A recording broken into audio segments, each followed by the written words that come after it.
truth value as magnitude of predictions. The best way to discern truths from lies is to see if they have a probability and a margin of error attached to them.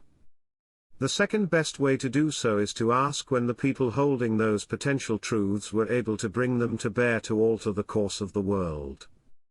Once you get past the silly phenomenological and metaphysical layers, i.e., do chairs exist? Style questions, the problem of truth becomes rather interesting. In that truth, as we commonly use it, will always be dependent on the context, the individual thinking or saying it, and the inherent errors in the ways we determine it. Sometimes, usually, we consider the errors or the probability of it being true as being negligible, other times we go to great lengths to determine them. When looking at a chair, it's rather obvious that the mental map we have for any given chair will differ between individuals. If two people were to strive towards perfectly describing a chair, there might be some amount of difference between their description, but the difference would be of no consequence. Thus, we don't ascribe any error bars to the truth of an object being a chair. When looking at the data resulting from the collision between some particles, the instruments will have collected certain things that we consider to be truthful insights into the events. And indeed, one could argue they differ much less than the mental pictures two individuals have of a given chair. However, we still try our best to determine the potential errors our instruments might induce and account for them, thus attaching a margin of error and a probability to the observation, because even minute errors in particle physics are going to be much more consequential than even glaring errors in two individuals' conception of a chair. That's also why discussions around gathering and interpreting data from particle accelerators is a much more pertinent subject than a discussion between a myope and a hyperope regarding their mental image of a chair. In a way, both of these discussions involve truth claims, but the former is a truth that's worth defining more clearly. I would argue that, the very reason why we might feel like this is so, is how we can end up creating a better definition for its truth value. But I digress. Let's look at scientific truth for examples. It seems that the two main features of generating scientific truth are 1. Comparison with other scientific truths via Occam's razor. Entities should not be multiplied without necessity. If you have the equation y equals x squared, b, 1, b plus 1, b squared, and the equation y equals x squared, both formulations are true, both purport to model the behavior of y in relation to x, and both succeed at doing so. But the second formulation postulates the simplest equation and only a subset of the variables in the first one, so the second would be considered true in the scientific sense and, I'd argue, in the colloquial sense as well. To give one example, we can have the statements: A. Objects attract other objects towards them with an acceleration linearly correlated to their mass. B. Objects contain primordial gremlins that use the forgotten magic of the Fey Lords in order to attract other objects towards them with an acceleration linearly correlated to the mass of the object they reside in. Both would have been equally correct at the time Newton made his speculations about gravity, since objects large enough for him this effect included only the planets, star and moons of our solar system. The existence of primordial gremlins skilled in Fey magic at the center of these entities is not something that cannot be easily disproved to this day. But, alas, Occam's razor tells us that, if A and B model the same phenomenon, gravity, and we can reach A by just removing a bunch of entities, the primordial gremlins and the Fey magic, from B, A, is what we define as the truth, at least until future evidence arises. On the other hand, our good pre-scientific philosopher Friar William of Ockham himself might postulate: C. Objects attract other objects towards them at a given acceleration because God willed the world to be so. Occam might even astutely point out that the mass-proportional theory of gravity seems to have a few flaws in it, for example the fact that Mercury's trajectory doesn't seem to abide by the rules of gravity as stipulated by Newton. On the other hand, the heavenly and earthly bodies moving in the exact way we observed them because of divine ordinance perfectly accounts for these various abnormalities. 2. Popper's falsifiability. A hypothesis is falsifiable if some observation might show it to be false. Going back to our model of gravity, suddenly, we have an answer to give to Occam, something along the lines of, "Hey, what this Newton fellow postulated seems like something that could be disproved based on observations about the movement of the planets and even of objects here on Earth. However, I see no particular way of disproving the existence of a predetermined divine order."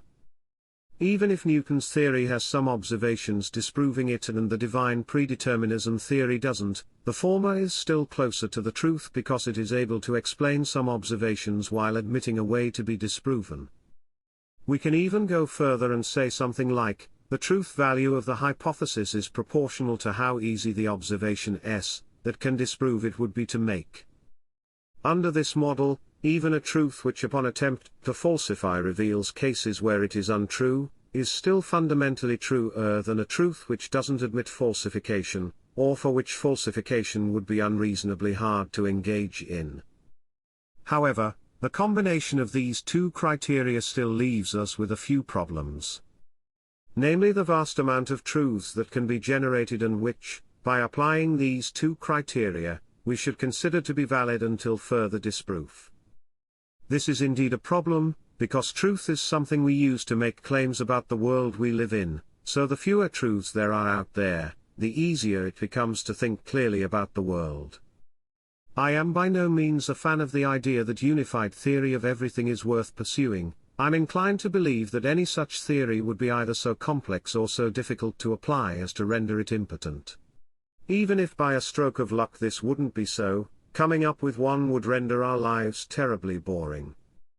However, there is something appealing about the idea that you can, in any given zeitgeist, agree upon a finite list of models that, if fully understood, would basically allow one access to the sum of human knowledge. Having too many theories about the going-ons in the world, even if they are not contradicting, leads us into an epistemic swamp, where one could spend their whole life learning truthful things about the world yet be rendered completely unable to help his fellow men or even sublimate his own sorrows via this knowledge. So ultimately, I think there must be a way to rank two true statements or theories, to say that even though they are both based on observation, even though Occam's razor can cut neither of them, even though they are both falsifiable, one is nonetheless fundamentally truer than the other one. This seems like a rather difficult task, but conveniently enough our collective actions would indicate such a criterion already exists, but I've seen nobody bother to spell it out, at least not in a way that I found to be satisfactory. Truth value as magnitude of predictions. Let's take as our competing example a recent psychological experiment on trash talking in competitive video games, and the series of experiments that lead to the discovery of fission in the late 30s. In short, the psychology experiment involves taking two people, making them play an American football video game on a PS2, instructing them either to stay silent or to trash talk their opponent. Based on this, some observations were made about the effect of talking versus silence in the player's own performance and in that of this opponent. The physics experiments that lead to the discovery of fission involved bombarding a mass of uranium with neutrons, and theorizing as to the nature of the particles emanating from them.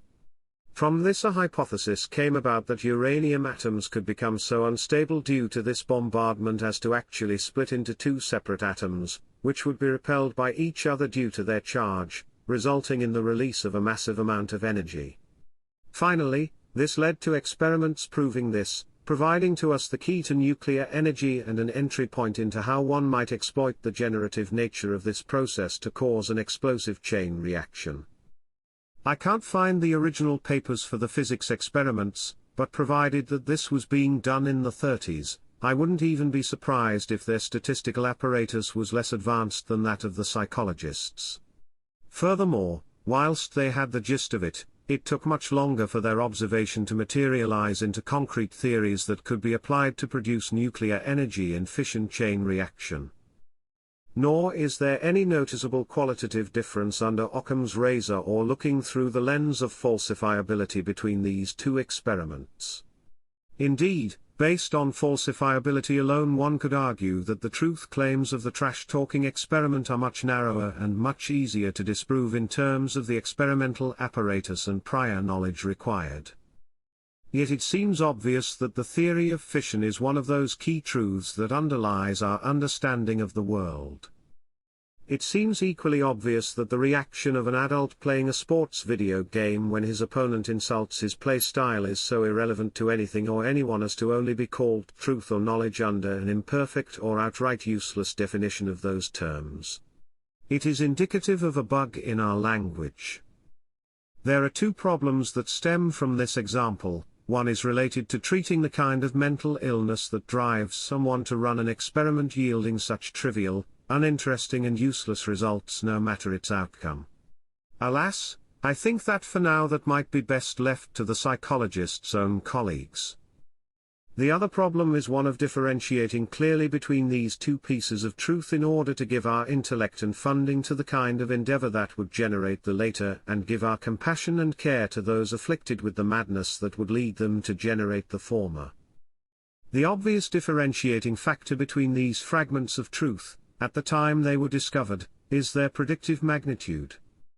If asked about the potential predictions one could make based on the discovery of fission, the European physicists of the 30s might answer something like, under a best-case scenario, this could potentially lead to us producing amounts of energy which would make all current electrical plants obsolete and solve the problems of pollution and cost for all our energy needs. It might also lead to weapons so powerful as to destroy our very planet. Under a more probable scenario, it could lead to a source of energy that would be less polluting and more efficient than our current power plants, and to weapons so powerful as to allow us to wipe entire capitals from the face of the earth in a mere second. The magnitude of the prediction consists in the number of inductive steps required to go from "this is how a bit of uranium expels particle when bombarded with neutrons" to "this is how you could blow up an entire cities within a second with a device the size of a small car." Compose a rather impressive chain.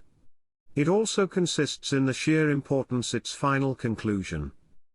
Nuclear energy and nuclear chain reactions are two of the things that one can infer from the possibility of fission in uranium atoms, but are not in any way the only ones. These kinds of observations, when integrated into the greater model of physics, have the power of explaining and generating most of the objects in the modern world that we would view as making our condition superior compared to the generations that came before us. On the other hand, if we are to ask the psychologists about what predictions their experiment might entail, they might answer, under a best-case scenario, where more similar studies are realized, it might tell us whether or not trash-talking your opponent is usually useful in competitive games. Under the current circumstances, it confirms and disconfirms some people's intuition about trash-talking in this very constrained setting and might prescribe some optimal behaviors too. People that want to win more often at playing pretend sports. If we associate predictive magnitude to truth values, the distinction is immediately obvious. But predictive magnitude is hard to quantify.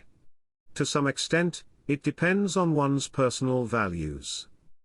However, when it comes to comparing fields and subfields more closely related in terms of impact, the answer to the question of which is the prediction with a greater magnitude might become less obvious. That is not necessarily a problem. At the end of the day, my purpose here is to describe a criteria under which to discard some truths as completely irrelevant. The purpose here is to think about how to make the set of truths that one must concern himself with smaller, rather than reach the smallest possible set. Indeed, if we come to disagree on the value of specific predictions, that just means that we end up concerning ourselves with different fields of inquiry and funding or helping with different projects. This in itself is a good thing, as long as it's not taken to the extremes that generate our modern pseudosciences. Predictive magnitude as a way of discerning personal truth. Indeed, I think that predictive magnitude as a way of determining the relevance of a certain truth is not only useful in science or engineering, but could be generalized as the model we commonly used to judge all truth, including those of interpersonal relationships. Take for example our customs regarding monogamous relationships. These involve sacrificing sexual relationships with all other people, spending an exorbitant amount of money on a wedding ring and wedding, putting yourself at great risk of having to deal with financial loss, social shunning and legal issues in the case of a divorce. It seems like a traditional monogamous relationship has a lot of downsides, and the upsides, a small tax cut, in certain countries, is rather tiny. One could think of them as a remnant of ages past, where E.G. they made for the only way to raise kids safely, and they avoided the spreading of STDs, which were much more deadly back then. But I think this is a rather reductive view, and none of these reasons apply to our modern world. I would argue that the monogamous relationships endured in this format, exactly because of their many potential downsides. Especially because the downsides are much more poignant if one ends the relationship, and even more so if they engage in a new one afterwards. Let's look at all the 4 items listed above and try to analyze them through the lens of the kind of predictions that lead to them. Sacrificing sexual relationships with all other people is partially equivalent to saying, I predict that I like you so much, I would rather have sex with you than anyone else for the rest of my life. Spending an exorbitant amount of money on a wedding ring and wedding is partially equivalent to saying, I predict that even though this amount of spending is beyond my means, it won't harm me in the long run because it's a one-time thing. Risking financial, social and legal distress in the case of a divorce is partially equivalent to saying, I predict that we can safely ignore the probability of this horrible event, since we get along so well I can't see it ever happening. In other words, you are making predictions about how much you love the person you are in a relationship with. While all these things might not be beneficial on their own, they are beneficial in that they reinforce the truth value behind the claim of love.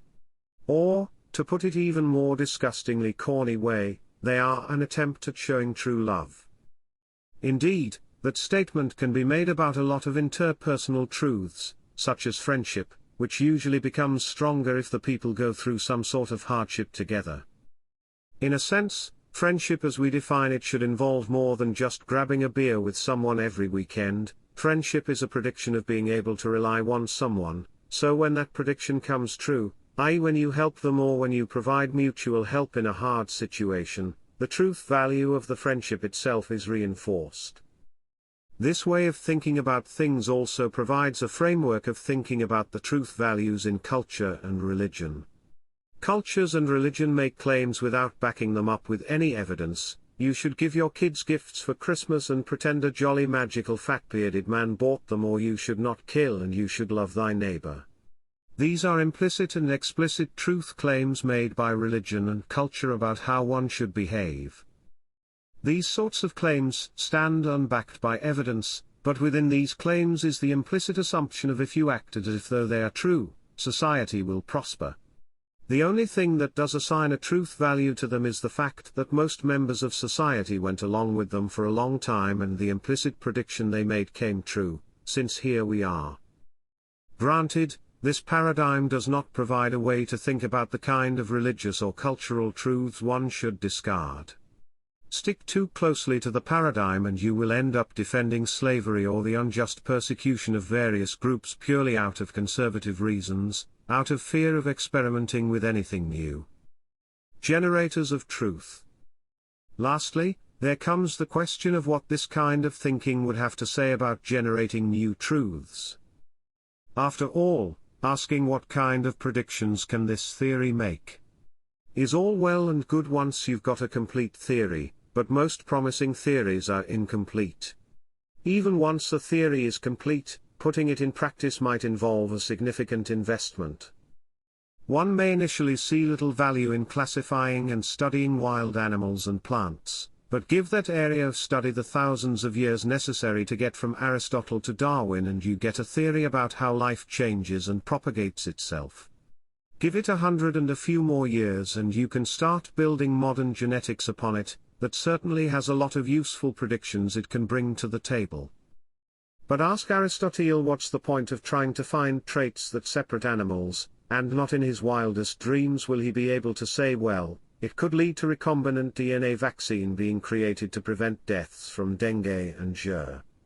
At most he might make a claim such as, well, we might be able to figure out which animals can be easily domesticated, but if that was his predictive scope, although it might have had a huge impact, it would have horribly failed. All animals that we could easily domesticate and put to use have been domesticated since way before his time. To take a more current example, various flavors of string theory are yet unable to make any meaningful predictions. While I don't know enough physics to comment definitively on this one, it seems to me that most of the people involved in it wouldn't stick their hand in the fire about any potential near-future predictive power either. Even more so, some areas of study might never produce predictions of any magnitude, and yet we still consider them to be important. So why should one study astronomy? After all, the vast majority of inquiry into the subject matter have yielded nothing directly. What little it has yielded, for example the ability to navigate based on the positions of the stars, is no longer of use to us. But obviously, the indirect results from the study of astronomy have been astonishing. As mentioned before, gravity itself was postulated as a result of trying to explain the movement of the planets. Furthermore, a lot of modern physics, the kind that leads to the creation of amazing things here on Earth, seems to stem from the mathematical and conceptual apparatus that appeared from the study of astronomy. A very pessimist answer here would be something like, it doesn't really matter. After all, for every well of truths that ended up being useful, there's probably 1,000 others that amounted to very little. Aristotle's writing might have sown the seeds of natural science, but Aristotle had no way of knowing that Pyrrho's skepticism or Epicurus's philosophy of mind were inferior paradigms from which to seek the truth. I expanded a bit on my thoughts on this idea here. But overall I don't think this answer holds much sway, neither with myself, and I'd think even less so with you. A better answer might be that the generation of new truths without any predictive value could be guided by the subject under which they reside. For example, studying animals and plants seems to be generally more fruitful of an endeavor than inquiries into the idea that all perception is illusory. So Aristotle could gather his ideas under that rallying cry as being somehow superior to that of an ancient skeptic. The same could be said for comparing string theory to any number of other systems of understanding everything proposed by quacks all over the world. In that one could say, that the very fact that string theory takes a line of thought which has previously yielded results, trying to deconstruct processes into ever smaller components, increases its chances of yielding useful predictions. Indeed, this seems to be the reason why experimental psychology, which nowadays concerns itself with theories which I'd view as utterly devoid of meaningful truth, is still regarded as something worth doing. Because experimental psychology in its original form, stemming from Amos Tversky and Daniel Kahneman's theories about cognitive biases, proved to reveal things with tremendous predictive power in areas where making those predictions is tremendously useful. An answer which allows for even more room would be putting more trust into argument from authority and argument from people with skin in the game. If someone or some organization that has produced valuable truths before claims it's working towards producing similar new truths, that is the best we can do to judge its progress until the discoveries and theories amount to a truth of an acceptable predictive magnitude. One could say that the truth claims are correlated with how invested their makers are into their predictive ability. For example, let's say that back in 1992, a group of economists from UCL compose a theory that says, given current monetary policy, the pound sterling will be able to meet the currency exchange limits for staying in the ERM. The economists make this theory, but have no particular stake in it being true. They don't throw away all their money towards investment strategies that would benefit from it being true. They don't stake their tenure or their salary on the prospects of their theory's predictive power. At most, they have their reputation to lose, but it's the custom for economic theories to fail, so even that hit wouldn't be so harsh. Let's say that back in 1992, George Soros also makes a theory as to how the pound won't be able to meet the currency exchange limits to stay in the ERM. He proceeds to throw billions of dollars at this prediction, a tremendous chunk of his wealth, and to call his investor friend telling them to do the same. He is actively trying to prove his theory true, by causing the event it predicts. Staking a tremendous sum of money and a lot of his reputation and business relations on this theory. Should we assume that he is more correct? Well, provided that both his theory and the economist's theory are equally valid in all other aspects, and neither of them have made any meaningful predictions yet, I would say that our answer should be that, given the amount of skin in the game Soros's theory has, it should be the correct one. But, this is all post-factual interpretations of events, it's making no predictive claims, so it's arguably kind of empty in terms of truth value under this very theory of mine. Alas, I do actually use this view in order to dictate my actions. For example, I ignore most modern psychology based on its lack of predictive power. I stake both my investments and a huge chunk of the time I spend learning new facts, working, looking at experiments and understanding theories into machine learning, and into AutoML in particular, and into the biology and medicine involved in extending lifespan and health span.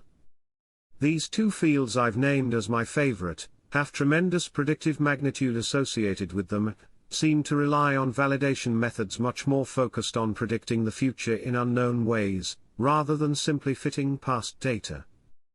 I would be as brash as to claim that, in the future, those two fields will end up producing more truths which we can all agree are meaningful than experimental psychology and sociology, behavioral biology or investment banking.